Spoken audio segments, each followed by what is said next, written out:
Broadcasting. Blog Talk USA. 1012, and it gives me 1,250 feet. Exit again. TWA announced the arrival of their flight from Los Angeles and Chicago.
And welcome everybody to the T&Z show. He is Zombek. I am Tony Trupiano. Happy primary day to one and all across this great land of ours. As Richard Zombek, we begin now with the first primary, the long slog to who will be the eventual nominees. Everything is on the table this morning, including a guest that we'll get to in just a few moments. Hope you are doing well today, sir.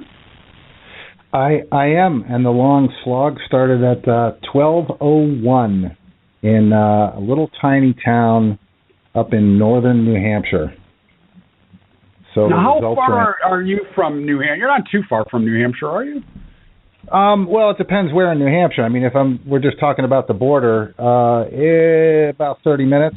I mean, I can get through New Hampshire and up to Maine to my parents' house in about 45 minutes, driving just slightly over the speed limit. Do say. Just slightly over the speed limit. Just slightly over the speed limit. Well, it's going to be. Go ahead. Traffic, you're going way over the speed limit. So I get past, and I can be doing 70, 75, and I'm still past. Well, listen, I'm known to have a lead foot, and I have been fairly fortunate over the years that I've only been caught a handful of times, less than a handful of times, but as I inch a little older, I slow down a little more. I think that happens too, which is kind of depressing. Yeah, it really is in so many ways. So, like, the big downer for me today, as you're well aware, I've lost my favorite pen. And for the life of me, I can't fathom where that thing is at. And I've tore my office apart, and it's nowhere to be found. Yeah, I would immediately go into the garage and hang myself. Well, I'm not suggesting that you do that, but I don't know. Thank you. I don't know whether you know it or not, but I've got a little bit of a pen fetish. I found that out this morning. Yeah, let's make it clear that we're both in two different states. So how you found out and what you found out was over the phone, and I mean we are talking about fetishes. So and there was no FaceTime allowed or Skype, so we'll make that clear as well. Hey, listen, before I forget, I want to let this audience know that this evening at 9:30 Eastern Time, which would be 8:30 Central, you and I will be a guest on Michael and Rihanna's show, and very much looking forward to that, where we will probably have New Hampshire primary results in the wait for us to discuss with them. Yeah, or at least some of them. Some of the results came in from a town that has like 12 voters, and Kasich is beating Trump, and Sanders is beating Hillary. Yeah. So they're the early results. Yeah.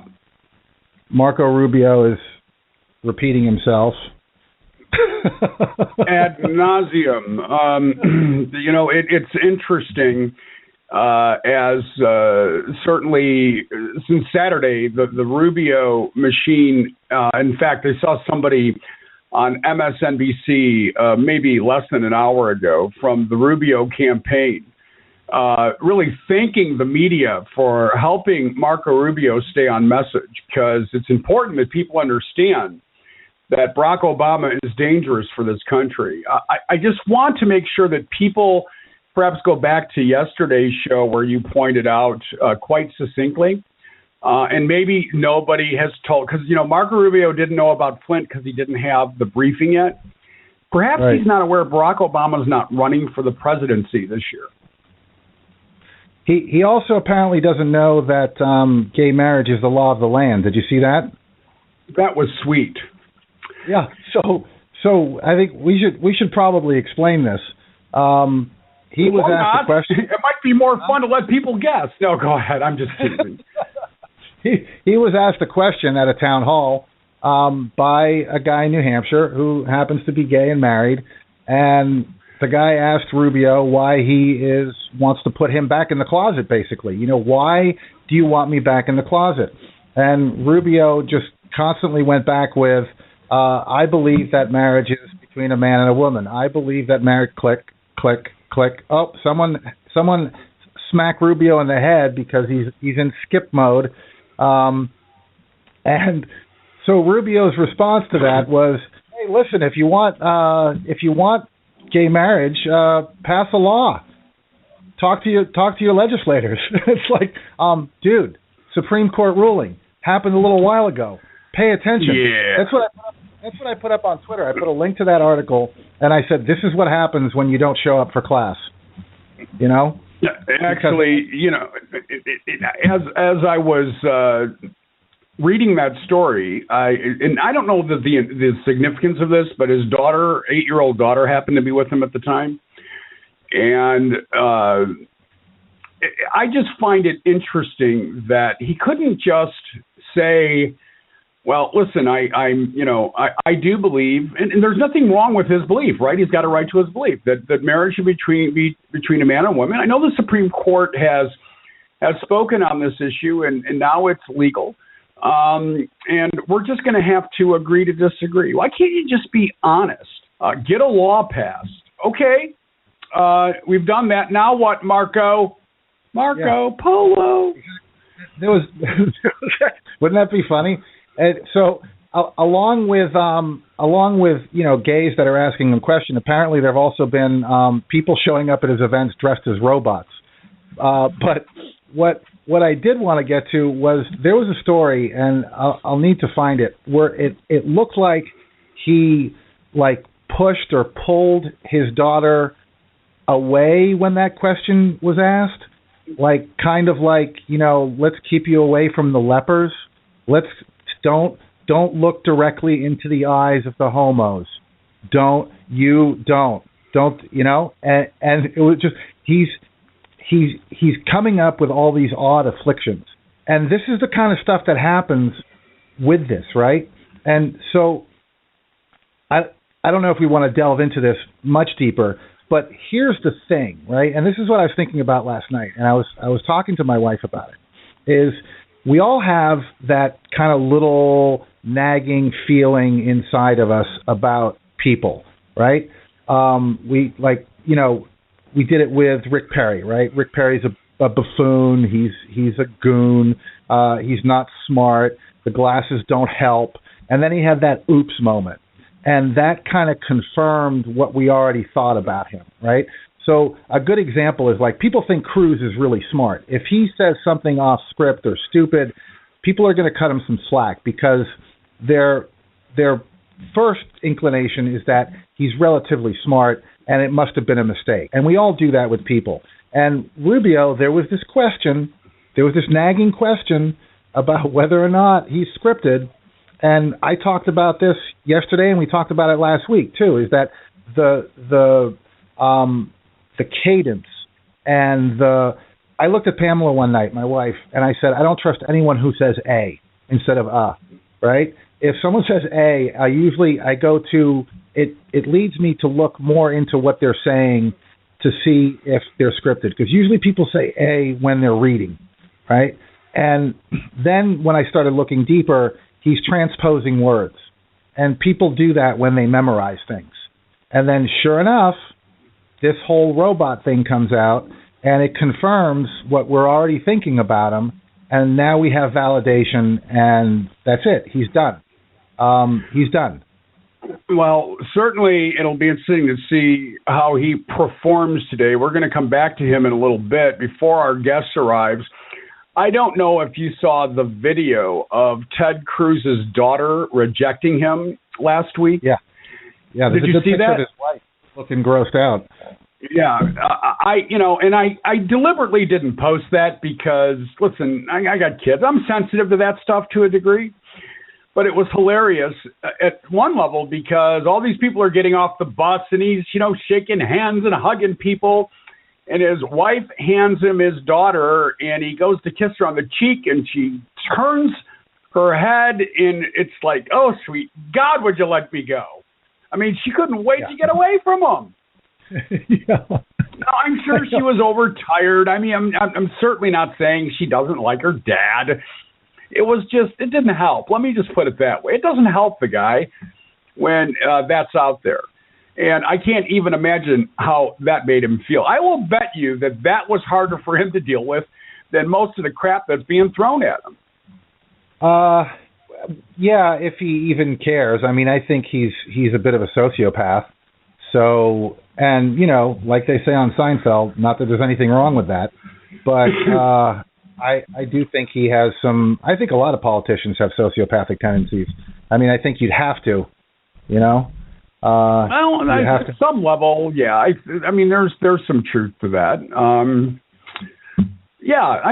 don't disagree with that. It just, you look at the current cast of characters. And we'll just stick to the Republican side of the aisle for now, because really, on the Democratic side, both Hillary and Bernie are characters or caricatures in certain ways. But on the Republican side of the aisle, they have such distinctive personalities that really give us reason for pause. You mentioned Rick Perry, and certainly I remember, especially his first go-round 4 years ago, how uncomfortable he made. I felt that way. Scott Walker's a great example of that, Z. Yeah. Oh, yeah. You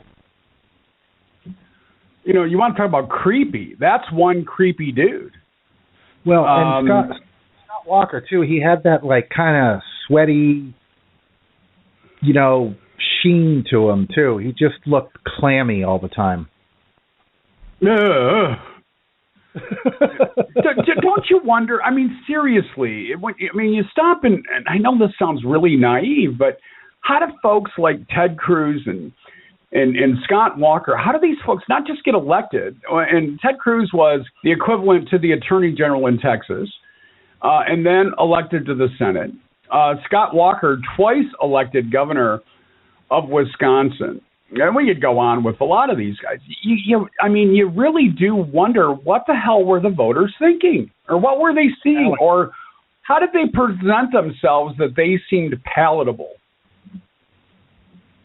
Well, I think a lot of it has to do, this is something that has been going on for a while, too, with Alec and the Koch brothers and the legislative process at a local level that is really changing the landscape. I mean, turning blue states into red is an effort at a local level that, can be attributed to Alec and to the Koch brothers.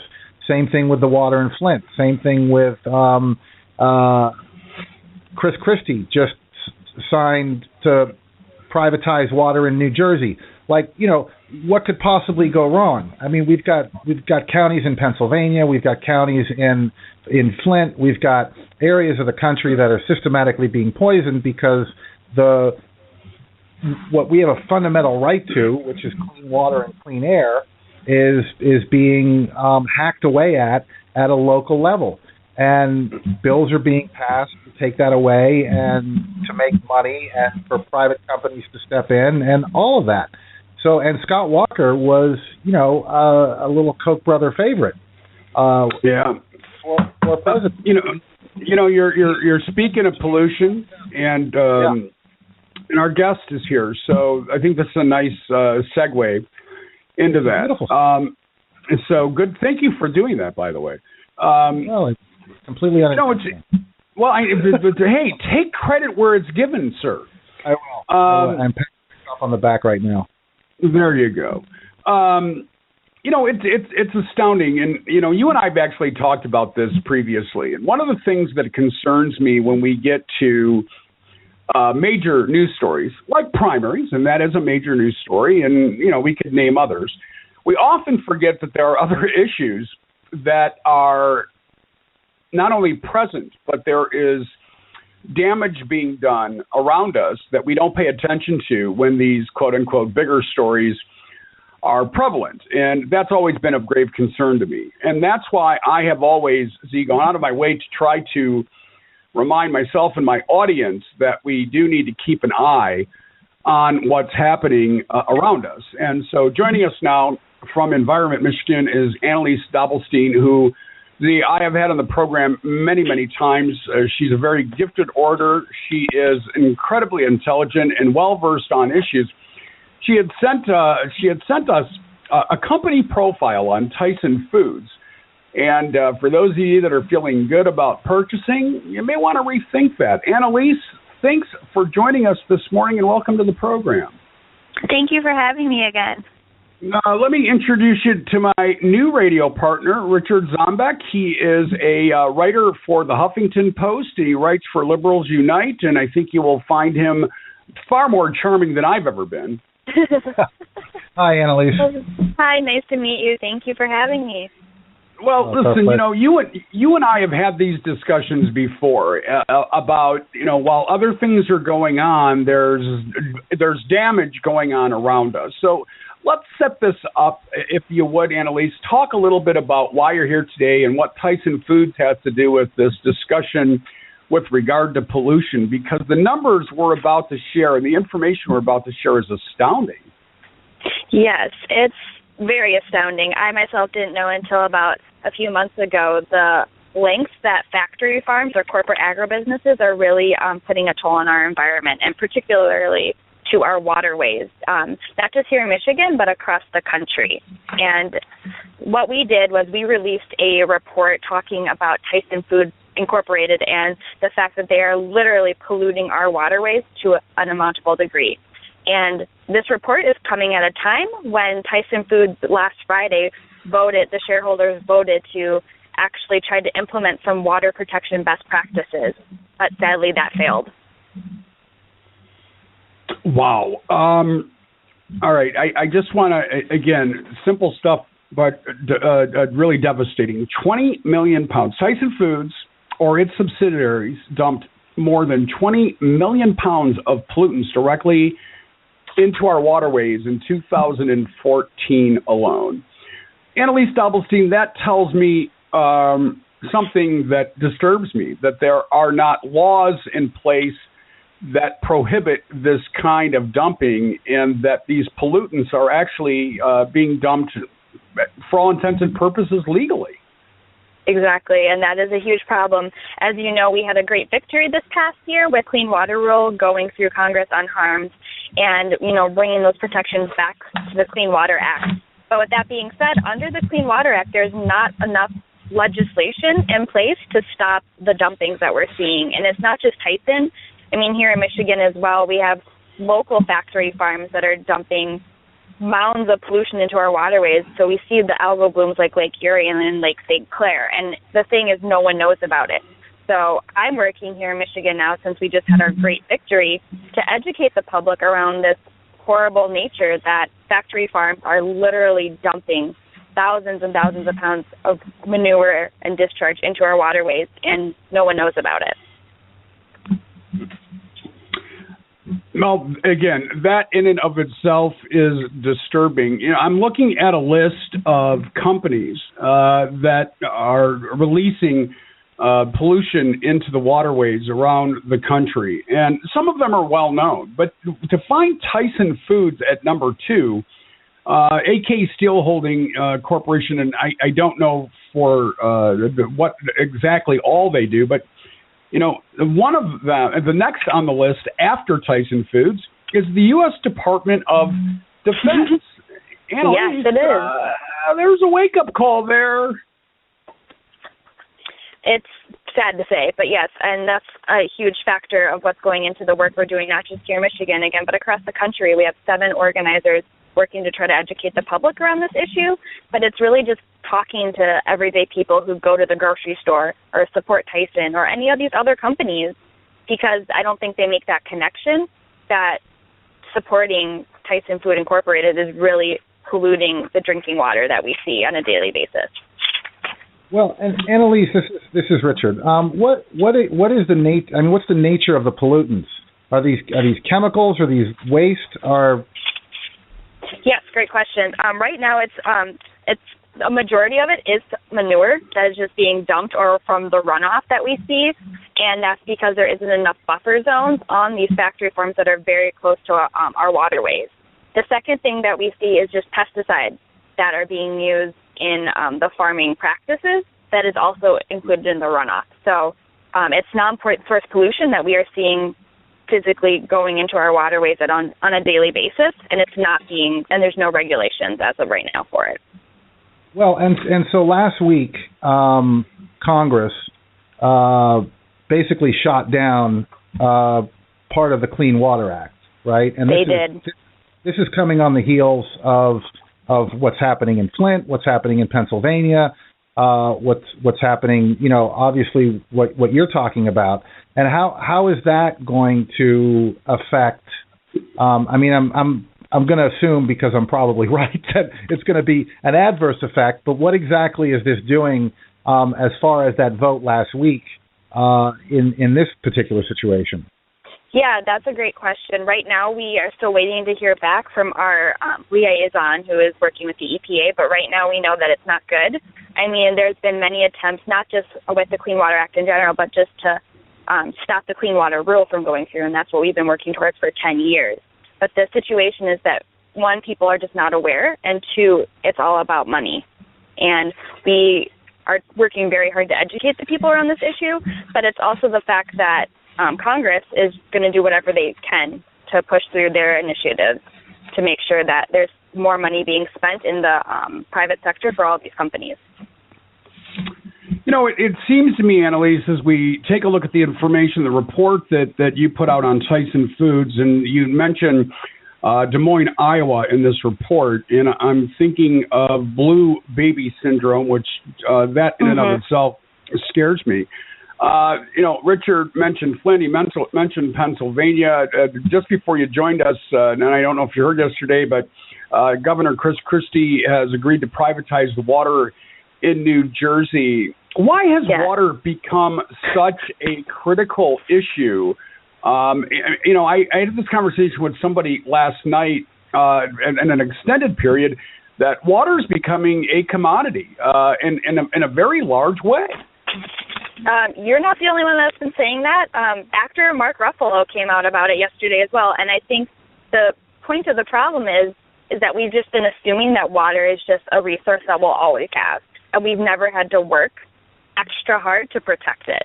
And with that being said, we have just ignored the fact that water is just at our fingertips and we can continue to use it, and it's okay if we continue to dump things into it. And I think with Flint, with Pennsylvania, as you said, with the Lake Erie algae bloom, we have a lot of situations here that are now becoming on our radar because of the way we've been treating our most valuable resource, and that means we've been ignoring it.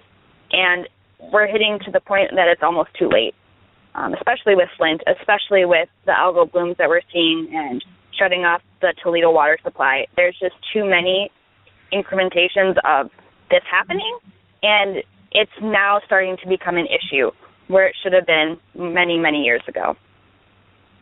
Yeah, well, let me just tell you, as we're sitting here talking, and as Analiese is describing this in horrible detail, this is exactly what you and I have talked about, both privately and on the air, how, there are these issues that, maybe people feel like there's nothing they can do about them, that it's just happening around them. But this is where we need to start, especially in election years, start to hold people accountable, don't you think? Exactly. Yes. I mean, it's sad to say that it took a primary election to get as much attention as Flint has been getting lately, but that's apparently what it needs to take for people to actually consider our most valuable resource and where we're going with it, because it's getting polluted on a daily basis, and we're not doing anything to stop it. And I think the first step is just being aware of what's really going on, from taking shorter showers to really thinking about what you're purchasing at the grocery store,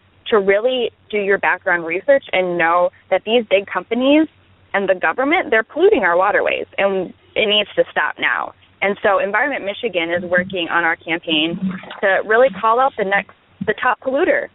Tyson dumps more pollution into our waterways than ExxonMobil does, and that's something that no one knows about. And so we are calling attention to the world, one of the world's biggest pollutants, and saying that they need to stop. And Tyson's just one of the many. Absolutely. It's astounding. Z, did you have anything? Well, I mean, just earlier, this kind of conversation always kind of gets me back to the CEO of Nestle, who, made a very brash statement that he, and of course they supply most of the quote unquote bottled water, that he doesn't believe that water is a fundamental human right. Yes, that was one of the worst things I heard that day. And so, I mean, I can't even. This is the area in which I start to become uncomfortable, because these are corporations, and as we know, Citizens United has regarded corporations are people too. So basically, we have people who, again, are doing things against their own best interest, right? And we're who cares what we do, because we're going to be fine. Well, we're not going to be fine, because you can't just grab this stuff out of thin air. I mean, I understand that it falls from the sky, but, and so, I mean, what can, over and over and over again, I talk to people, and I'm struck by a certain amount of apathy. And like you said, we've become accustomed to, I remember Lewis Black talking about bottled water and joking about it, saying there was a time in our history and in our country when you could walk into just about any room in your house and pour water right out of a tap. And those days are slowly behind us. They are. And again, it comes back to a lack of awareness, but also it comes back to a fact that we take things for granted. And when it comes to the environment, I think that's something that's on the top of the list of what we take for granted, and why we need to be doing everything we can to protect our most valuable resources. Even if it isn't water, it's air, it's the land that we live on. And like you just said, it's not going to be around forever. And no one is aware enough, I guess, to really take that into consideration. And that's, I think, the root of the problem, that there just needs to be more awareness and more education. And Analiese, certainly that's part of the reason that Richard and I have here today. But beyond that, I mean, is this something that needs to be tackled more at the state level or the federal level? And I'm thinking federal level, but I may be wrong. That's a great question. That's something that we're still considering. We are working to first, educate the public around this issue, because, as I keep saying, not very many people make that connection. No one really knows that factory farms are one of the biggest pollutants to our waterways. And so it comes to that, but also at a federal level, something can be done, but we need to look across the board and see who is really educated on this issue before we make that decision. But best practices of water treatment is something that we are considering. But when it comes to the federal versus state level, we need to look at the broader picture of what's really going to do the most good in the quickest amount of time. And of course, you've got legislation on a local level working against you also. Exactly.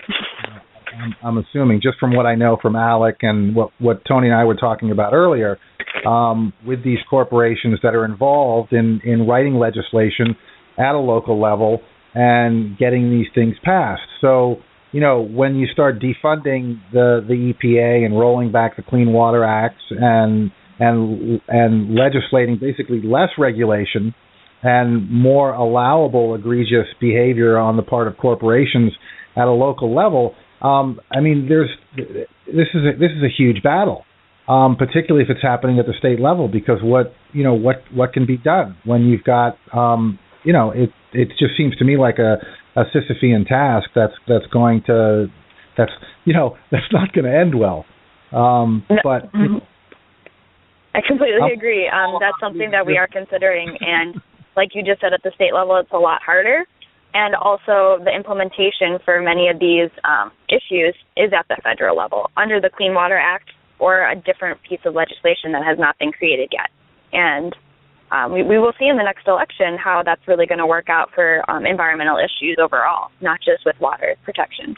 Well, and the bigger question here, Analiese, we'll have to leave with this, but I would think that it's incumbent upon the voters to make environmental issues more impactful in this election cycle, that the candidates, and again, appreciate what Flint has done for the water quality issue, but that is really the tip of the proverbial iceberg. We're talking about systemic problems as it relates to environmental issues, and unless the voters make candidates address that, it won't get addressed. Exactly, and that, again, it just comes down to awareness and the fact that people know what's going on. Flint has been in crisis for 2 years, and it took a presidential election or a primary to really get that in the media's eye. And so I think it's going to take a lot of effort, not just with Environment Michigan and our work, but on a very daily level to educate the people for what's going on. And hopefully that comes across during this presidential election and also during the state elections, because it's so important at a state level, not just a federal level. Absolutely. Analiese, thank you so much for your time. We, of course, will look forward to visiting with you again. You can find out more information at environmentmichigan.org. You can also go Google Environment America. Analiese, as always, treasure the time that you spend with us and the education you give us. We'll look forward to talking to you soon. Thank you. Thank you for having me. You bet. Analiese Dobblestein, once again. It's astounding. I look at the list of, and I know you've got it, but the top polluters in this country, waterway polluters: AK Steel Holdings, Tyson Foods, U.S. Department of Defense, Cargill, U.S. Steel, Koch Industries, DuPont, Purdue Farms, McCain Foods, BASF, Pilgrim's Pride, United Global Foods, Phillips 66 International Paper Company, and Exxon Mobil Corporation. The top 15 waterway polluters in this country, and a Congress that refuses to act, and a voter base that is just not educated on the importance of these issues.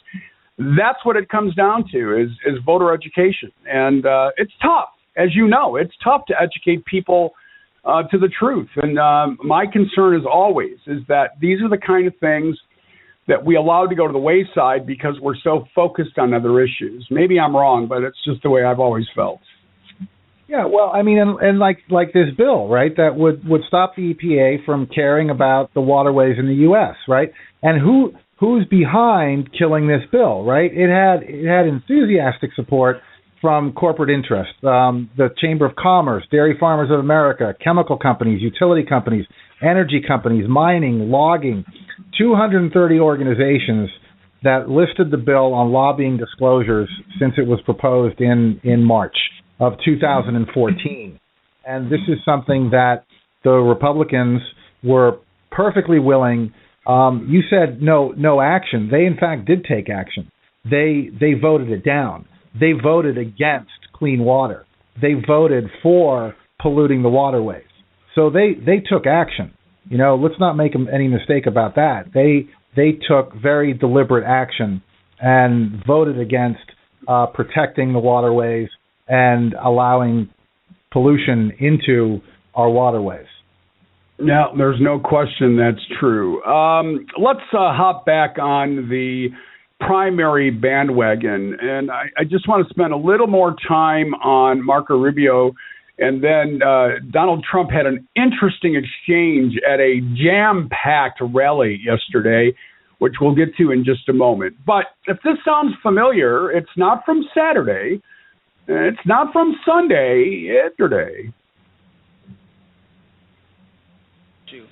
We are taking our message to families that are struggling to raise their children in the 21st century, because as you saw, Jeanette and I are raising our 4 children in the 21st century, and we know how hard it's become to instill our values in our kids instead of the values that try to ram down our throats. In the 21st century, it's become harder than ever to instill in your children the values they teach in our homes and in our church, instead of the values that they try to ram down our throats in the movies, in music, in popular culture. Guess who flubbed his memorized line? Well, this is exactly what I'm talking about, right? There's no contraction in what he talks about. He doesn't say where. He doesn't say there. He enunciates we are, they are. That's a speech. That's a bad high school drama class, is what that is. There's no natural flow to what he says, and he choked on rammed down our throats. He caught himself and he kept going.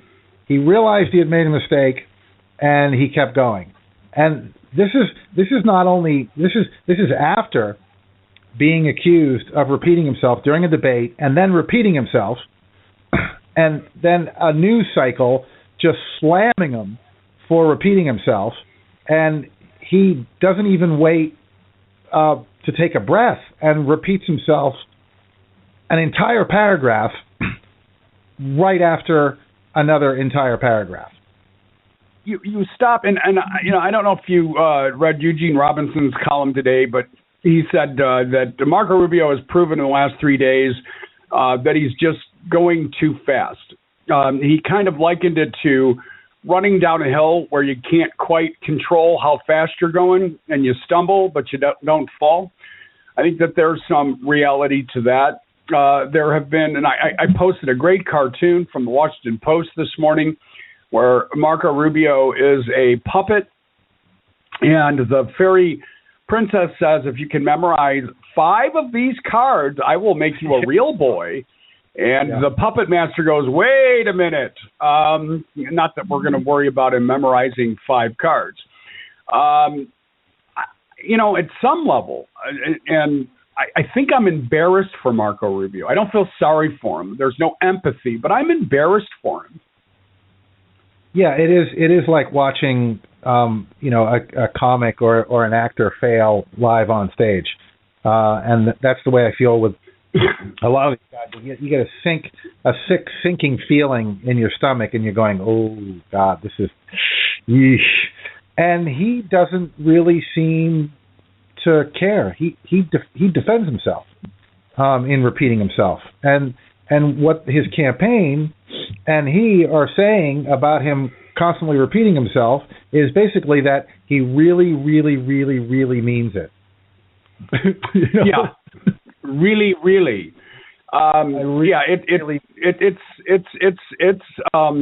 It's sad, and I can actually see him like leaving an event, sitting with his quote unquote advisors and saying, "Man, it sounded so good when we practiced it."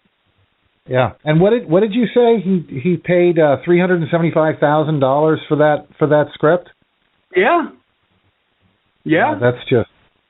That's unbelievable. Yeah. I was thinking what you and I could come up with and sell to some of these guys, because I think we're pretty good with words. What did Steve Martin say? Some people have a way with words, and other people not have way. Fair enough. Well, let's see how Donald Trump does with a certain word that, might make a few people uncomfortable. It sounded like this. Ask Ted Cruz, serious question, well, what do you think of waterboarding? Is it okay?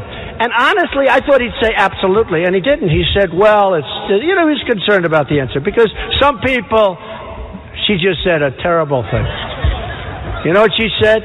Shout it out, because I don't want to... Okay, you're not allowed to say, and I never expect to hear that from you again. She said I never expect to hear that from you again. She said he's a pussy. That's terrible. Terrible.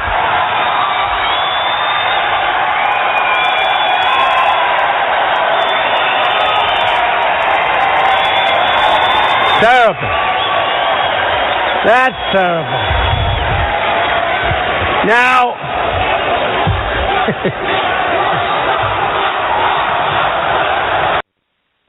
Now, there we go, Z. Ted Cruz is a pussy. Yeah. Yeah. Are we gonna have to beat that out? No. To keep our clean rating in iTunes? No. I think we're okay with that word. Let me tell you that as I was watching the morning shows this morning, making my rounds as I do every morning, even on Fox News, not that they were uncomfortable with what was said, but people were, all of these pundits were repeatedly saying, did you ever think you'd hear that word out of a presidential candidate's mouth? Right. And it's a fair point. It's a fair point. And, they were, I don't know what show it was on, but they were saying that they were talking, the person was at the Trump rally and was asking some of the people there, why are you supporting Donald Trump? A handful of them said, oh, we're not here to support him. We're here for the show. Yeah, exactly. I mean, exactly. It's like, what's going to happen next? And here's the thing, right? Because that word, I've lived in the South. I've lived in Europe. I've lived on the West Coast, and I grew up on the East Coast, in Massachusetts, where we say "wicked" a lot. That's wicked cool, and that word is used a lot, right? And it's used a lot to mean a coward or a wimp or whatever. And throughout, even my history, it's come to mean something completely different. And I've had to, there are certain places that I go, meetings that I attend where certain vulgarities aren't allowed when you're speaking or sharing or whatever. And the F word is one of them, other really egregious ones or other ones. And there's always been a discussion around this particular word. And I always want to defend the word because my belief has always been that it's a derivative of pusillanimous, which is showing of lack of courage or determination, being timid, that it relates more to pussycats, and that, there was a term in World War I that was called pussy jumping. And pussy jumping was the act of airplanes jumping from one cloud to the other to hide behind clouds and in clouds during wartime, right? But over time, it's, and the first derivation of it was 1879, which was slang for the female pudenda, is what it was described as. So, here we are in the 21st century. It has a whole different meaning and a whole different term, and it is, it's associated not only with cowardice, but also with the female anatomy. And to think that we have someone that, and the way he does it too, right? I'm not allowed to say that word, and I can't say that word, but you said it, and he actually defended himself on TV today by saying it wasn't really him saying it, it was more like a retweet. which is just, it's a fantastic defense on the part of Trump. No, I didn't really. He did that last week when he said crap, but the other word for it. And he said, I can't say that because it's a dirty word, but, basically, what I would have said was, I'll beat the crap, Okay, Donald, we get it. You're going to say it, so just say it. Yeah. I'm really not allowed to say it, but F you, Right. It's like my dad sends me an email every once in a while when I criticize something, and he sends me an email that says, F you, nasty note to follow. Well, again, it's astounding what this guy is able to get away with. So in the time that we have left, I want to talk a little bit not about necessarily who may win today, and if you go with the polling, and we can talk about the polling before we get out of here. It should be Donald Trump on the Republican side, Bernie Sanders on the Democrat side, and I think I'm okay with that. On the Republican side, how important, Z, do you think number 2 and 3 are today? Number 2 and 3 are important with some caveats. Okay? So are you ready for my caveats? I am, sir. Actually, I'm Professor. I'm going to start calling you Professor Zombek because after the history of the word pussy, I don't know that you could do more than you did. So please continue. Well, I kind of dig etymology. So the second place is going to be important if there's enough space between the rest of the candidates, right? If second place is kind of a tie within 2 or 3 percentage points, and they're all in this like little cluster of 14, 12, whatever, second place isn't going to really mean that much.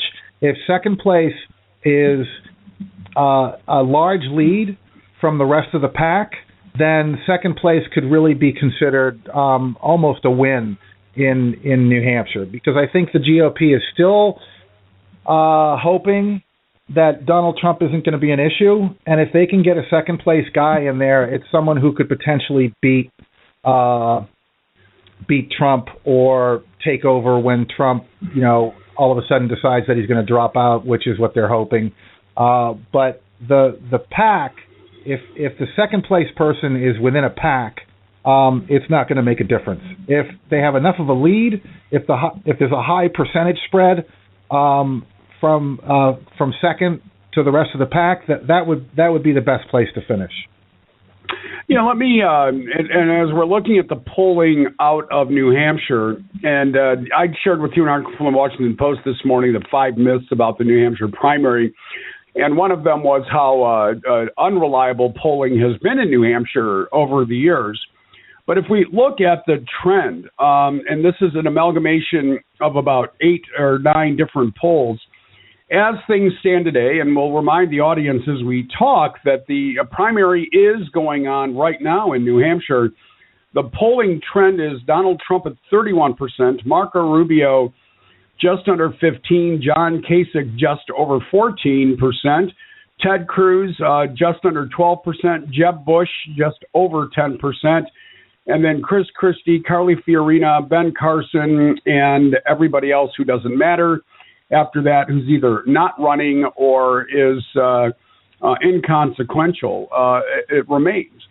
And so as we take a look at these numbers, certainly because New Hampshire does have a reputation, especially in its polling, to be unpredictable, I still believe that Jeb Bush needs to have a big day. And by big day, I mean he needs to come in 1, 2, or 3. And I don't see that happening. I also don't see him walking away. Yeah, I completely agree with you on that. But I'm trying to find the numbers right now that happened in Dixville. And my wife laughed because, there's a place called Dixville. And I said, it's DIX. Yeah, thank you. What do we got? Very early count across the 3 towns. Kasich, 9. Cruz, 9. Trump, 9. Christie, 3. Rubio, 2. Bush, 2. And 1 each for Carson, Fiorina, and Paul. I thought he dropped out. Sanders, 17. Clinton, 9. So that's really interesting. This is a town that has 38 people in it. So, yeah. Kasich is up there. Bush is lagging behind. And Rubio. Rubio took Rubio, as Trump would put it, got schlonged. Yeah.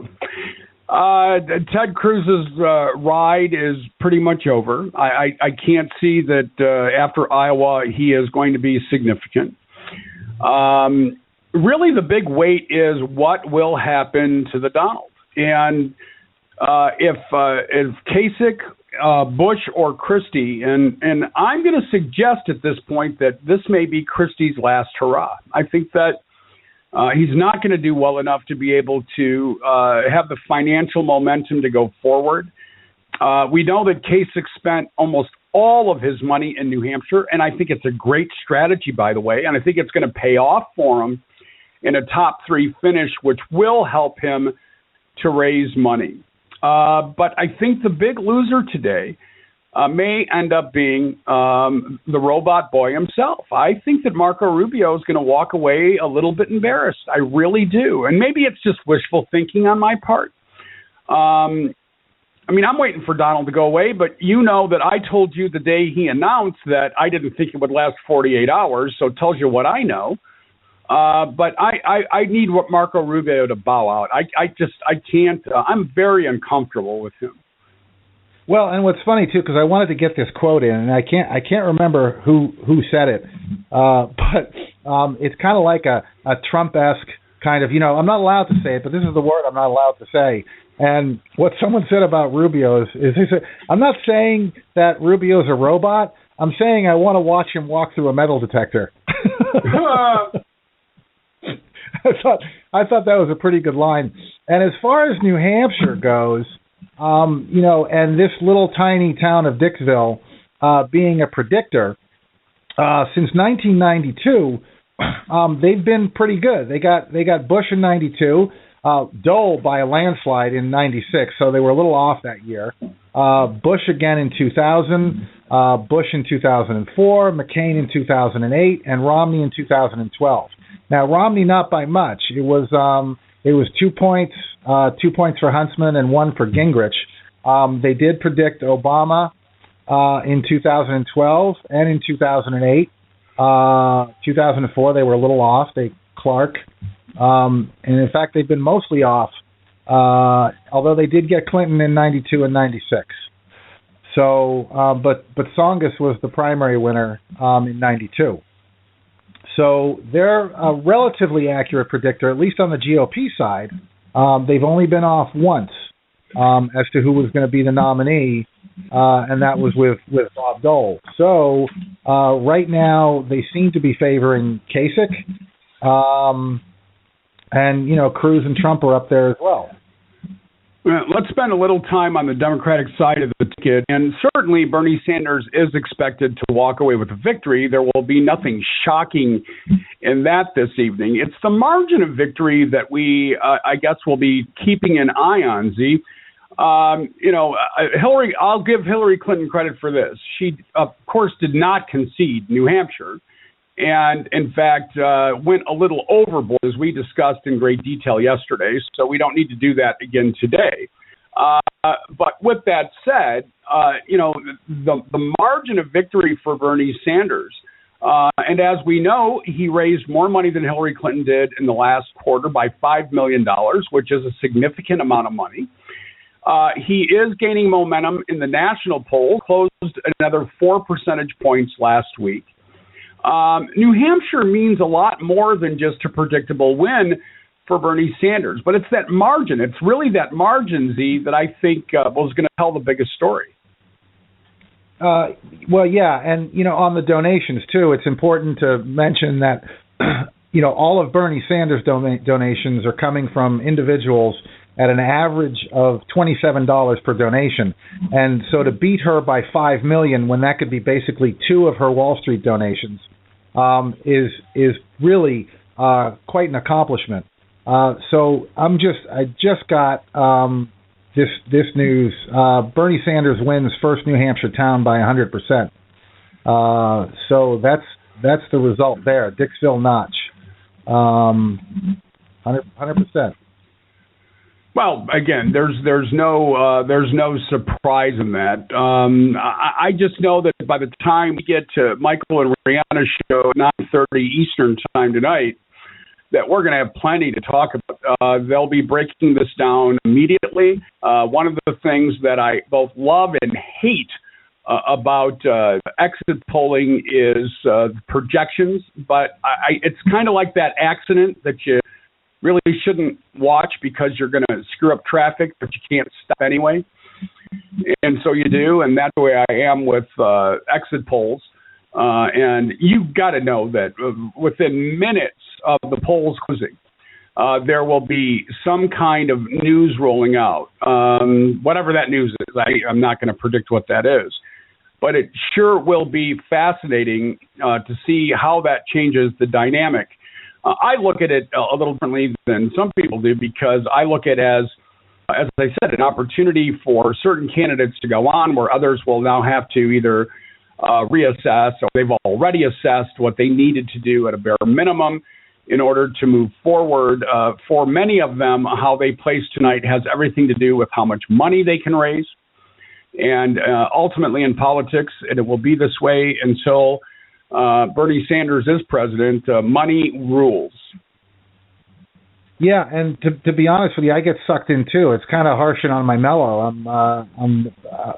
I'm not catching up on my shows. I'm falling behind on some of my favorite shows because my TV is naturally instinctively tuned to MSNBC or CNN or to some news program, and I turn it on to catch up on Daredevil or Black Sails or Madam Secretary or Limitless or the Blacklist or whatever.